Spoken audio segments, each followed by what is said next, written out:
아니요, 그냥 네, 저희는 칸트의 도덕론에 입각해서 얘기하겠습니다. 칸트는 확고한 도덕 원칙이 있습니다. 칸트에 따르면 어떤 행동의 도덕적 가치는 그 결과가 아니라 동기에 있죠. 중요한 것은 동기이며 그것은 옳은 것이어야 합니다. 칸트가 말하는 의무 동기란 올바른 이유로 올바른 행동하는 것을 뜻하는데 그는 단지 의무 동기에서 나온 행동만이 도덕적 가치를 지닌다고 주장합니다.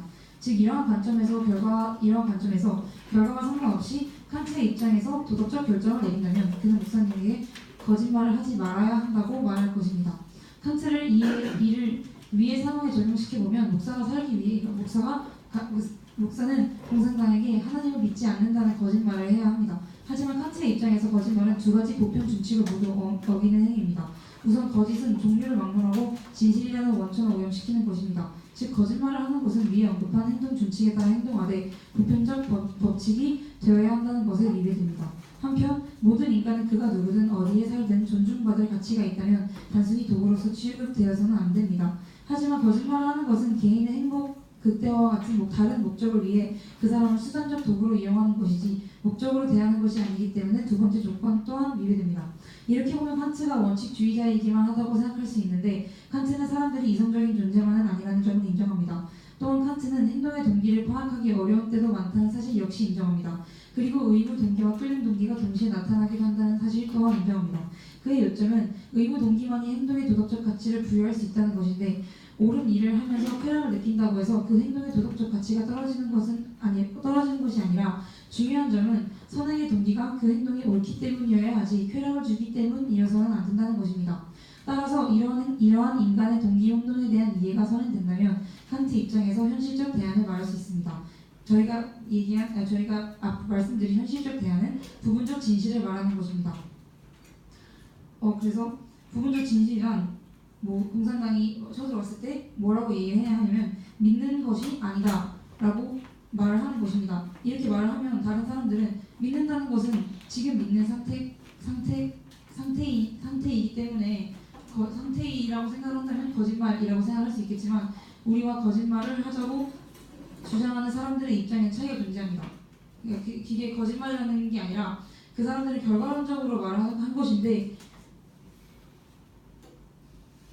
그 믿는 것이 아니다라고 이야기를 하는 것은 어떻게 보면 지금 믿는 상태가 아니라고 믿는 상태에 대해서 얘기를 한다면 믿는 상태가 아니기 때문에 거짓말을 한다고 생각할 수 있겠지만 저희가 말하는 믿는 것이 아니다에 초점을 준 것은 내가 나의 의지를 믿은 것이 아니라 그게 믿어진 것이다라는 입장에서 이야기를 한다면 그것은 결국 신념에 어긋나는 일은 아니지만 그것도 거짓말을 한 것은 아니게 됩니다. 더 부연 설명드리자면 칸트는 거짓말을 거부하는 입장입니다.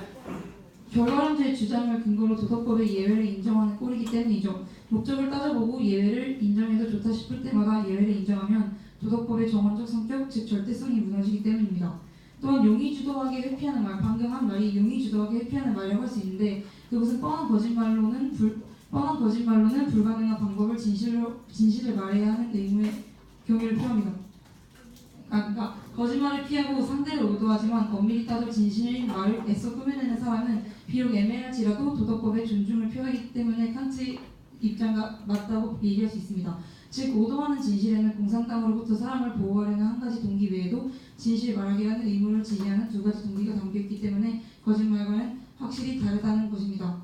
이러한 입장은 가족이든 교인이든 예외 없이 똑같이 말해야 합니다. 가족은 개인적 기호가 들어가고 교인은 개인의 기호가 개입되지 않는다면 보편적 원칙이 될 수 없기 때문입니다. 또한 연민에서 오는 슬픔을 완화하기 위한 수단으로 두 경우의 다른 결과를 낳는 것 역시 모순입니다. 시간을 좀 안전하고 있구나. 네, 지금. 그래서 결론적으로 무슨 어떤 말을 해야 된다고요? 믿는다고? 믿지 말아야 된다고요. 그러니까 믿는다고 정확한 대답이 뭐죠? 믿지는 않는다. 믿는데. 믿음이라는 단어에서 믿지는 이해의 차이가 믿지는 않는다. 이쪽 말씀해. 친구가 답을 좀 제출해.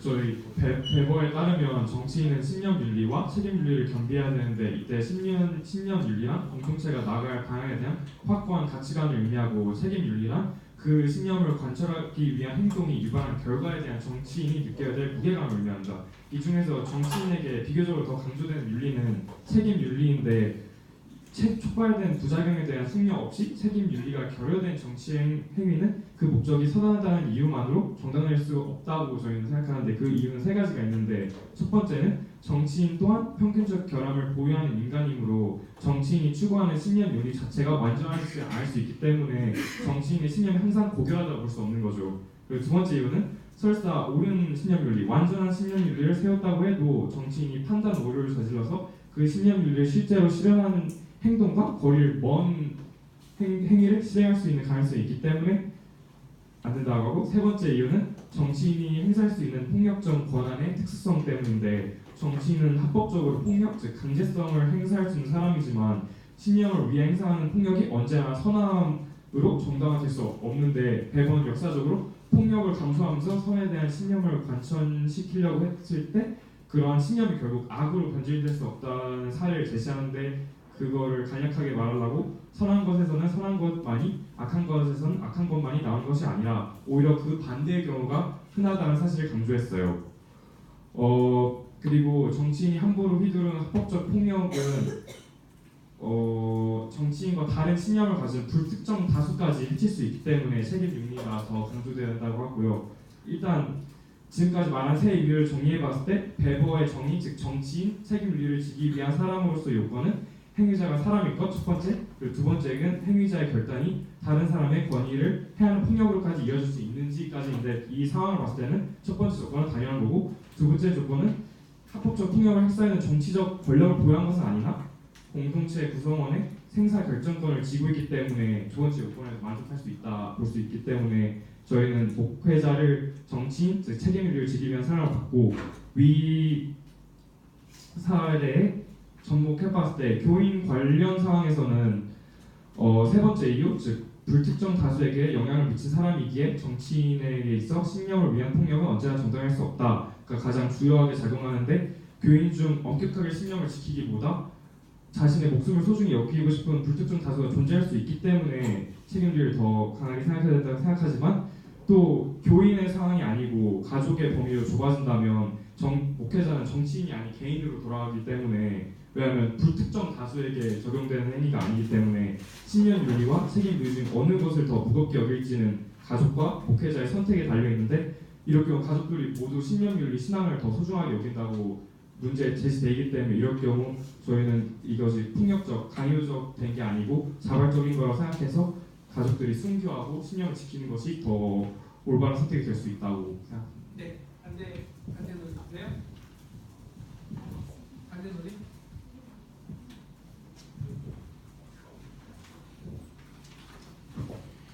네, 그 책임윤리 강화의 두 가지 요건에 대해서 말씀하셨는데 목회자가 정치인이다라는 거의 근거로 두 번째 조건에서 가족과 교인들에 대해 합법적 폭력을 행사할 수 있는 정치적 권력을 보유한 것은 아니나 그는 교인 공동체 구성원의 생사 결정권을 쥐고 있으며 그의 신념을 향한 행동 결정이 폭력적 결과로 직결될 수 있다라는 걸 근거로 두셨어요. 그런데 이게 교인이 붙잡혀 있는 상황이 아니라 가족이 붙잡혀 있는 상황이더라도 생사 결정권을 쥐고 있으며 또 폭력적인 결과로 직결될 수 있는데 이 근거가 그 목회자가 정치인이다라는 주장의 근거로 강력한지 저희는 의문이거든요.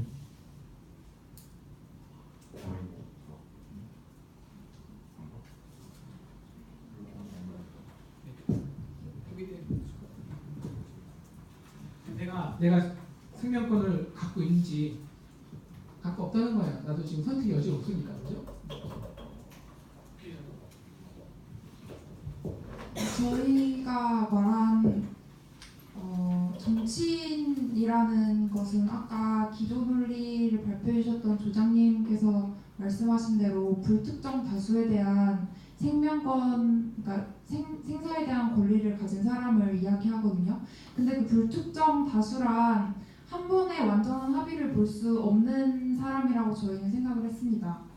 그렇기 때문에 교인들은 불특정 다수이고 이 사람들이 생각하는 각자의 신념이 그 목사님이 생각하는 신념과 정확히 맞아 떨어지는지 알 수가 없기 때문에 이 사람들의 생사를 결정하기에는 목회자에게 주어지는 책임이 굉장히 무거운 것이라고 생각을 했고, 그래서 아무래도 정치인으로서의 목사는 신념 윤리보다는 책임 윤리를 좀 더 무겁게 여겨야 하지 않느냐 하는 입장이었고요. 그리고 가족의 범위로 좁혀진다면 사실 가족이 교인만큼 그 수가 많지 않기 때문에, 그리고 평소에 서로 그 의견 교환이라든지 신앙에 대한 믿음이라든지 너무 다 잘 교환을 하면서 서로 잘 알고 있을 사이이기 때문에 이 사람들의 의견이 자발적으로 일치하는 한 목회자와 가족들은 개인으로서 의사결정을 할 수 있다라는 그런 결론을 내렸기 때문에 저희는 목회자를 그 교인과 가족 집단에 있어서의 목회자의 입장을 달리 설정한 것입니다. 이해됐고요. 이게 책임윤리냐 다 읽어보셨겠지만 도덕적으로 옳다 해도 그것이 정형 명령이라 하더라도 그것이 다른 선한 의지로 했더라도 나쁜 결과가 내가 책임질 수 없을 그 책임이 결과가 나쁘면 괜찮아, 그죠? 내가 선한 의지를 했는데 결과가 나빴어 나에 대해서 그럼 괜찮아. 근데 다른 사람들까지 나쁠 경우가 이제 정치인의 영향력 때문에 이 근본적인 차이가 이제 여기 있는 것 같아요. 자, 여기 있어서 아까 방법론이 하셨 여기 한 번 더 하시나요? 하셨죠? 네. 네. 아니 30초만 하면 돼요. 아까 한 번에 합의를 볼 수 없다? 그리고 목사의 신념과 맞아 떨어질 수 없다라고 말씀하셨는데, 그러니까 그 상황에서 목숨을 중요시하는 사람하고 신념을 중요시하는 사람이 공존하는 상황인데 과연 어느 쪽을 무슨 근거로 더 중요하다고 생각을 할 수 있는지에 대한 판단을 어떻게 해야 되는지, 그거랑 목숨을 위한, 그러니까 여기에서는 신념을 위한 폭력은 정당화될 수 없다고 말씀하셨는데 과연 그럼 목숨을 위한 폭력은 정당화될 수 있는지에 대한 질문을 드리고 싶습니다. 다시 한번 그 부분 말씀 다시 한번 해주시죠. 그러니까 그 상황에서 신념이 중요한 사람이 있고 목숨이 중요한 사람이 있는데 여기에서는 지금 일방적으로 목숨이 더 중요한 상황이다라고 판단을 내렸잖아요. 근데 만약에 신념이 중요한 사람들에 대한 폭력성은 어떻게 해결되는 것인지. 좋은 질문인데. 다른 분은 해주시면 돼요. 없으시면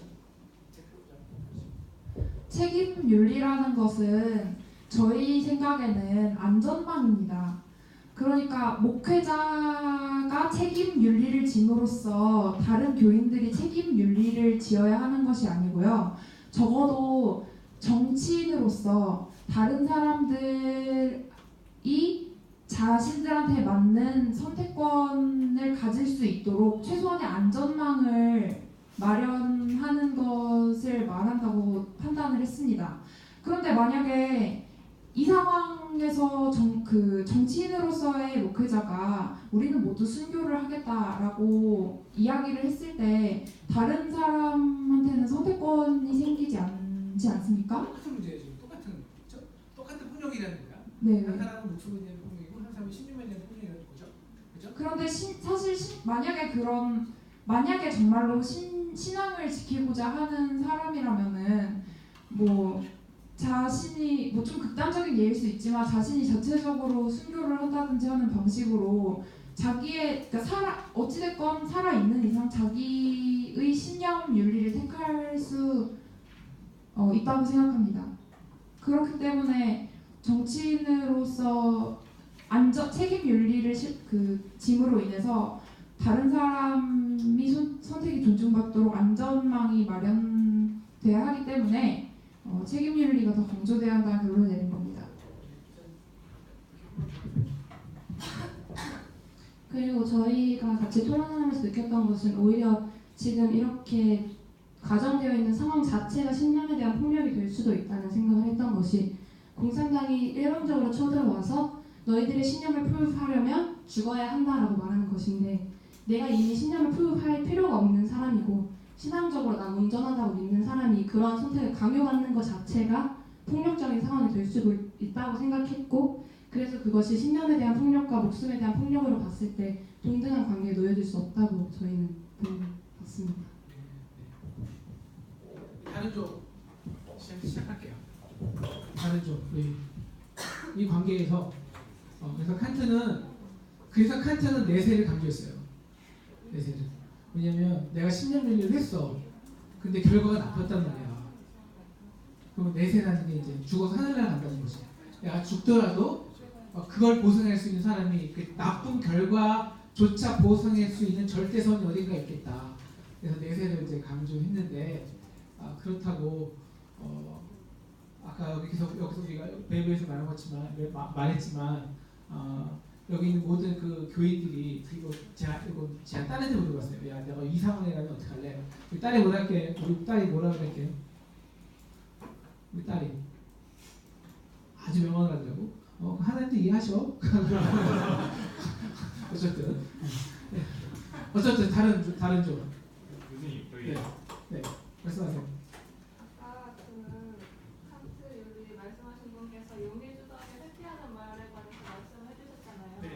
근데 그 믿는 것이 아니다라는 게 그게 나는 믿어진 것이기 때문에 네. 그렇다고 말한 것이 본인의 신념을 부정한 게 아니라고 해도 타인에게 하여금 내 의도를 오해하게 하려고 일부러 내가 그걸 의도한 거잖아요. 네. 내가 하나님을 부정한 것처럼 들리게 한 것을 의도한 건데 그럼 이렇게 타인이 오해할 것을 의도하고 말하는 게 과연 보편적 입법의 준칙으로서 가능한 것인지 근데 칸트 입장에서 오히려 충분하지는 않는지 질문하고 싶어요. 그거는 이제 칸트 입장 그게 맞다고 그랬죠. 왜냐하면 그만큼 내가 거짓말하지 않겠다의 정의 명령을 지키고 존중하는 의지가 담겼기 때문이라는 거예요. 그거 칸트 자체가 그거조차 그거는 미리 말했기 때문에 넘어가고요. 또 다른 쪽. 네. 저는 이제 양쪽에 그냥 질문을 드리고 싶은데요. 믿지 않는다고 대답을 하는 게 신념을 저버리는 행위라고 생각하시는지 궁금합니다. 제가 생각하기에는 베드로가 첫 따기 이전에 3번 부인을 했지만 그럼에도 불구하고 그는 어떤 하나님의 뜻을 벗어난 삶을 살지 않았는데 거기에 대해서 어떻게 생각을 하시는지. 거기는 그거는 혼자 책임지면 되잖아. 혼자 죽든지 배반이 되든지. 이제 여기는 혼자가 아니라 그 나쁜 결과를 혹은 그 최소의 결과를 남과 같이 공유해야 되니까 이제 여기서 문제가 나오는 것 같아요.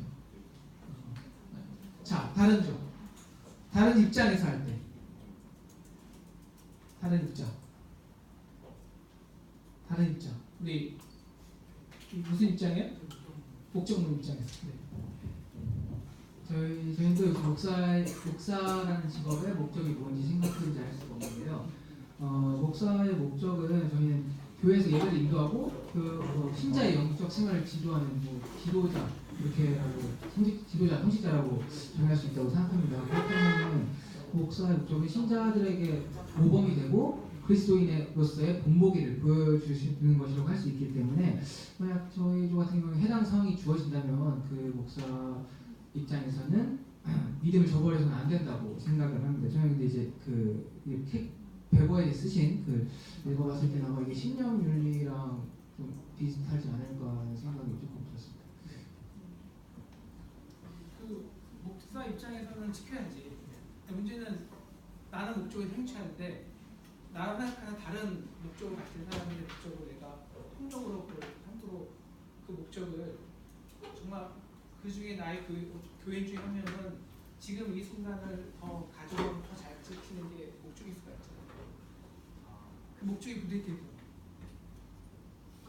근데 저희가 이제 또 목사 입장에서 선택을 보내야 되기 때문에 아마 그렇게까지 그 가족들을 저버리면서까지 믿음을 지킨다면 정말 신실한 목사라는 영광을 그런 얻게 됩니다. 가치는 그 목적적 가치는 없습니다. 그렇죠. 네. 우리 계백장군도 그랬잖아. 그죠? 계백장군 지금 비판 받아요? 예. 누가 얘기를 했는데? 비판 받죠, 그죠? 계백장군 나만 하고? 내가 잘못 말하나? 전쟁 갈 때 계백장군 아니겠어 혹시? 맞죠? 아무 대답이 없으니까 또 내가 잘못한 줄 알고. 계백장군 지금 비판 받지 않잖아요, 그렇죠? 비판으로 모델이 되지 않고 칭찬으로 모델이 되는 게 더 많지 않나? 그죠? 어쨌든 또 다른 공동체주의자들이 여기서 좀 얘기 좀 많이 해줘야 되는데 공동체주의자들 공리주의자들도 얘기할 것도 있고요. 네. 저는 그 롤스 입장이 아니라 칸트 입장에서 여기에 그거를 대변을 한다면 칸트 입장에서는 어떤 인간을 이제 자율성을 보장을 하기 때문에 어떠한 살인이나 자기 자신에 대한 살인조차도 그건 인간을 수단으로 사용하는 거기 때문에 허용하지 않는다. 즉 그 사람들이 자기가 죽기를 원하더라도 그 목사가 대신 너가 그러니까 그 죽음을 아예 그 선택을 하게 하는 것 자체가 도덕적이지 않기 때문에 그걸 이제 하는 것 자체는 그 인간을 그러니까 그 인간이 살인을 하게끔 만든 것 자체가 일단은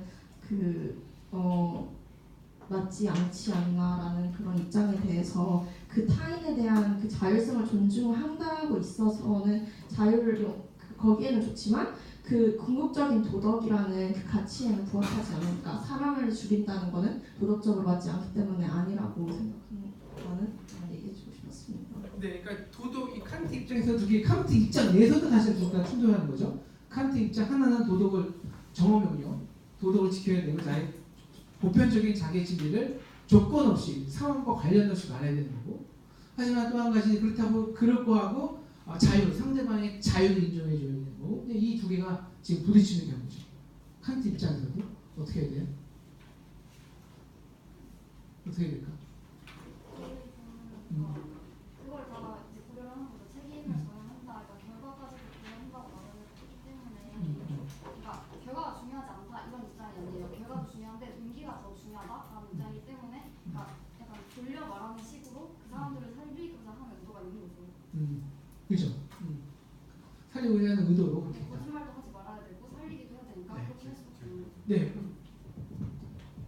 이 공동체주의자 좀 생각해 주세요. 공동체주의자, 공리주의자. 그 칸트가 그 자율성에 대해서 되게 강조한다고 하셨는데 자발적으로 정한 법칙이어야지만 그게 동기적으로 선하고 도덕적 가치를 가진다 했는데 과연 그 정한 법칙이 진정으로 스스로 정한 건지 그냥 사회적으로 고립된 사람들은 정직 이런 것들을 그 선한 그 법칙으로 받아들이지 않을 거 아니에요. 왜냐면 개인이고 외부랑 경계되어 있으니까. 그러면 결국 자기가 스스로 정한 법칙은 자신의 경향성에 맞는 외부에 주어진 법칙을 받아들이는 게 아닌 건지 자율성이라는 것 자체가 아예 없는 건데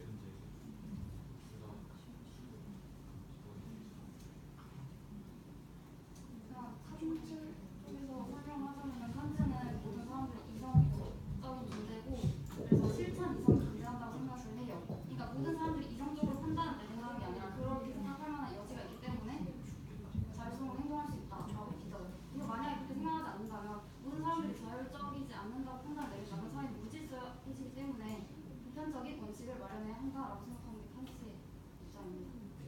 우리 현실성에서 우리 현실 속에서 우리가 그런 자유를 다 갖고 있지 않는 사람들이 많이 있잖아요.